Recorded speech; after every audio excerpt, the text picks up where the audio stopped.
Kuthuka abaningi kuvela isizathu nobunyoninco obudala ukuthi kugcotshwe uNgizwe Mchunu. Umhlaziyi waziwa ngosiyamiyeza laphana-ke enkundleni yaziwa ngo-TikTok uveze ukuthi kungenzeka ukuthi bebemvimba uNgizwe Mchunu ukuthi angabe sachwayitheka noma atantatheke laphana-ke kubaholi bezwe.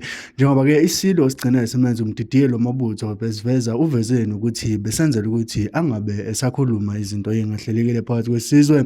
Njengoba-ke esewumholi wamabhinca uNgizwe Mchunu laphana umdidiyelo webutho ibhinca nation esekubeka ngokusobala usiyamiyeza ukuthi bebemvimba futhi-ke bebenzela ukuthi angaphinde abe nezwi lana-ke ezweni. Njengoba-ke uNgizwe waziwa kahle ukuthi njengomuntu obejwayele ukukhuluma iqiniso njengoba linjalo futhi ubengathathi isayidi noma imuphi umholi osebhetile uNgizwe ubemtalapha ngendlela-ke afisa ngayo.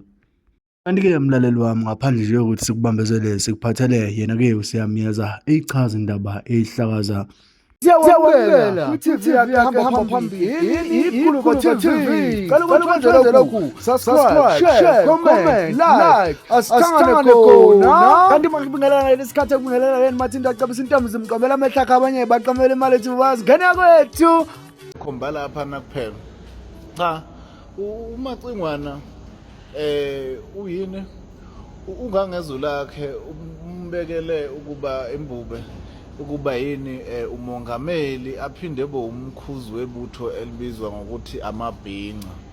Ngeke ngakufunda lento la ngisazi noma kuyisolezwe yini ngizule futhi kuthiwa ngazi phinde kwenziwani noma qinisekisiwe something entweni yomkhosi womagano I mean.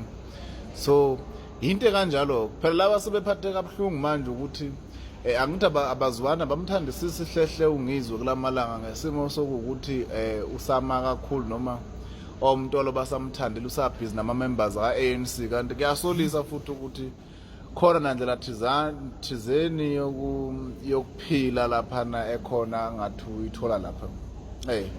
Leyo ibuhlungu kakhulu. Asazi ukuthi kuzokwenzakala ngoba phela sinondunankulu khona umacingwana wayembiza ngedata uyidata nje namhlanje kwalokhu. So asazi ukuthi bheke but mina ngibona lesenzo sikangangezo lakhe sifuna ukumqoqa uNgizwe phela mangabe ezomrecognize since esehlalweni esihlonipheka kanje akakwazi uNgizwe uphinde adlebeleke ebe recognize ongangezo lakhe esondele eduze wakhe kodwa phinde futhi adlebeleke akazobe engayirepresent kahle engasirepresent kahle isilo samazulu qiniso ufuna silikhulume lapho. So kuyindlela thizeni yokumgruma mhlawumbe ukuthi alentozane abe umuntu oyiphethe kahle.